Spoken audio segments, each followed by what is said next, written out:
হ্যাঁ বন্ধুরা, তো আমরা সবাই জানি যে চীনাবাদাম আমরা যে খাই চীনাবাদাম, তো সেটা কীভাবে হয় অনেকে জানে না বা অনেকে জানেও কীভাবে হয়। তো আজকে আমি একটা জায়গায় এসেছিলাম, তো এইগুলা রামচন্দ্রপুর। তো এখানে ওপেন মানে রিয়েল জিনিসটা আমি আপনাদেরকে দেখাচ্ছি, দেখুন কীভাবে। দেখো এইসব বাদামগুলো তোলা হয়েছে, মাটি থেকে তোলা হয়েছে জল দিয়ে। তা বৃষ্টি হয়েছে, বৃষ্টির জন্য আরও ভালো হয়েছে একটু ওটা তুলতে, নাহলে শক্ত তো হবে না, বাদাম থেকে যাবে মাটিতে।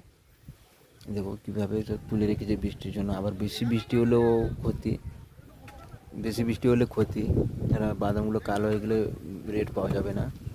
দেখো এইখানে দেখো বন্ধুরা, এই দেখো কীভাবে পুরো বাদাম গাছ থেকে ছাড়াচ্ছে, এই দেখো।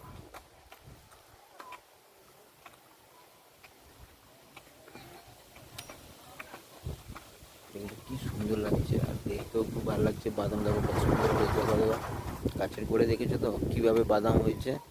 দেখো দেখো বন্ধুরা, দেখো